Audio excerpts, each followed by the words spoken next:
tous, bienvenue sur le Facebook Live S3 France. Bonjour. Je suis Paul, je m'occupe du recrutement interne pour les 4 bureaux qu'on a en France chez S3 et je suis aujourd'hui avec Gaëlle. Bonjour, moi je suis responsable des recrutements pour la zone France, Belgique, Luxembourg. Voilà, donc on a décidé de faire ce live aujourd'hui avec vous, principalement parce qu'on avait quelques questions qu'on trouvait intéressantes de la part de personnes qui nous ont posées sur les réseaux sociaux. Et puis ce sera aussi l'occasion de directement voir les questions qui peuvent nous arriver en même temps lors de cette session. N'hésitez pas à nous envoyer vos questions. Exactement. Alors la première question qu'on avait, Gaëlle, c'était tout simplement que fait S3 ? S3, en fait S3 c'est le nom d'un groupe. Et on possède plusieurs cabinets de recrutement et de prestation de services. Nos clients nous connaissent sous nos marques.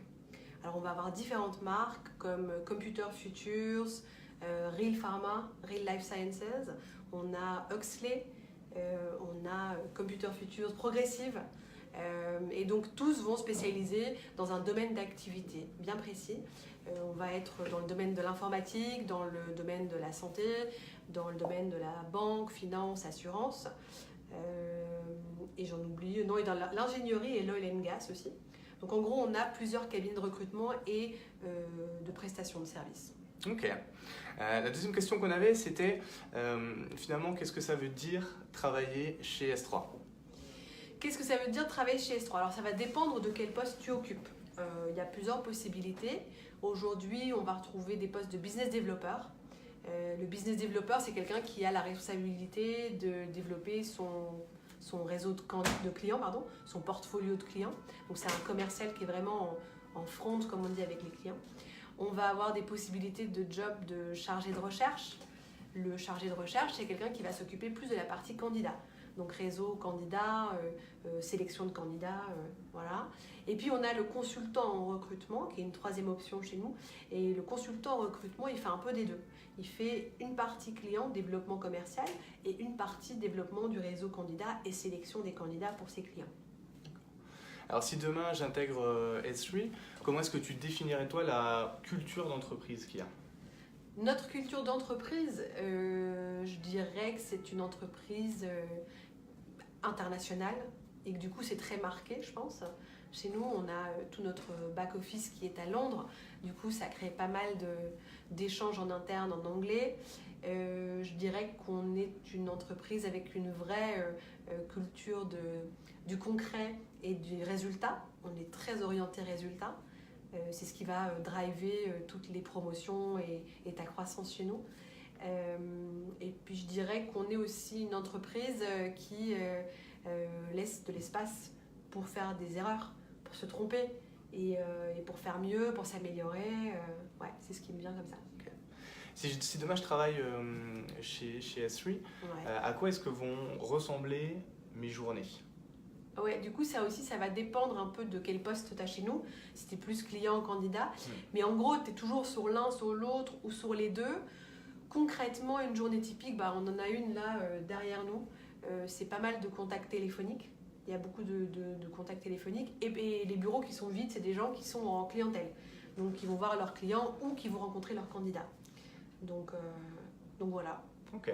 Tout à l'heure, tu parlais d'international. C'est vrai que S3 est présent sur à peu près 16 pays.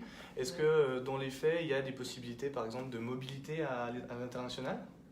Carrément. Et du coup, je pense à deux choses. Je pense à la mobilité interne. On est friand de mobilité interne. Chez nous, il y a pas mal de carrières comme ça qui ont évolué sur différents postes, dans différents domaines, que ce soit en front ou en back. Donc là, on est assez agile dans la vision d'une carrière chez nous. On ne cloisonne pas les gens à un job. Et ensuite, l'international, c'est hyper concret pour nous parce que, comme tu le disais, aujourd'hui, on est 2800. Je ne sais pas si tu l'as précisé, mais on est 2800 présents dans 16 pays. Et tu fais le calcul, quoi. Ça crée énormément de possibilités à l'international. Moi, je prends mon exemple.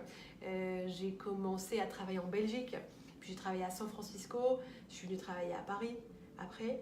Et aujourd'hui, pareil, je bouge pour le travail, mais clairement, nous, on préfère proposer une opportunité à quelqu'un qui est performant chez nous. Alors, je pense qu'il faut ajouter que la condition, quand même, pour avoir une carrière à l'international, c'est aussi d'abord d'avoir pu démontrer sa valeur ajoutée, ses résultats localement. C'est important. de le dire. C'est vrai. Alors admettons que voilà, les personnes qui sont en train de nous regarder aient envie de postuler chez S3. Comment est-ce que se passe un processus de recrutement chez S3? Alors, chez nous, le processus de recrutement, il est normalement très simple. D'abord, tu as un Skype ou un appel avec quelqu'un de l'équipe Talent Acquisition dont tu fais partie. Exact. Ensuite, tu es invité à venir dans nos bureaux. Alors, on a des bureaux en France, à Paris, à Lille, à Toulouse et à Lyon. Donc, tu viens sur place, tu rencontres en général 2 personnes. Une qui t'expliquera un peu à quoi ressemble la réalité chez nous. Et puis, ton manager, ton futur manager. Et puis tu feras aussi ce qu'on appelle un work sample, c'est-à-dire que tu profites de ton passage dans nos bureaux pour vraiment venir t'installer sur ce qu'on appelle le sales floor, sur l'open space, pour d'une part poser tes questions aux différentes personnes qui travaillent là, et puis d'autre part pour nous aussi pouvoir un peu mieux te connaître. Donc tu as le work sample et tes 2 entretiens, et si c'est positif, tu viens pour un entretien final qui est en fait une petite présentation que tu nous fais. Ok. Si on parle maintenant de... Et du coup, j'ajoute, pardon, je te coupe, mais j'ajouterais qu'on essaye d'avoir un processus qui est le plus efficace possible. On essaye de limiter à 2 semaines. 2 semaines. Pour info. Ok. Alors admettons que ce processus se soit bien passé, j'intègre l'entreprise. Si on parle maintenant de promotion, Ouais. à quel moment je peux espérer avoir une première promotion? Déjà, ça va être complètement corrélé à ta performance individuelle. Ok. Déjà de 1. C'est hyper important parce qu'on a vraiment une vision des choses hyper méritocratique chez S3. Tu vas être promu, mais si tu fais des résultats. Donc ça, c'est hyper important. Je parlais de la culture du concret et du résultat. C'est vraiment la réalité.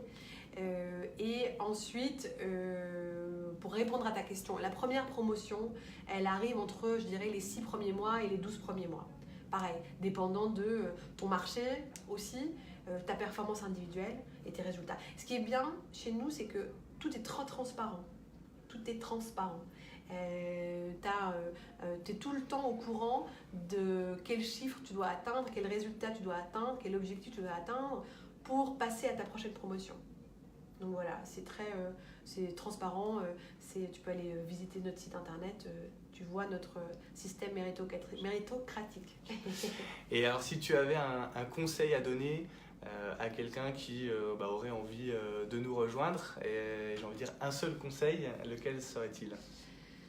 Si je dois te donner un conseil pour venir passer des entretiens chez nous, c'est un peu bateau, mais je dirais être très honnête. Être le plus proche de qui tu es vraiment dans la vraie vie. C'est pas facile en entretien, je pense, d'être très honnête.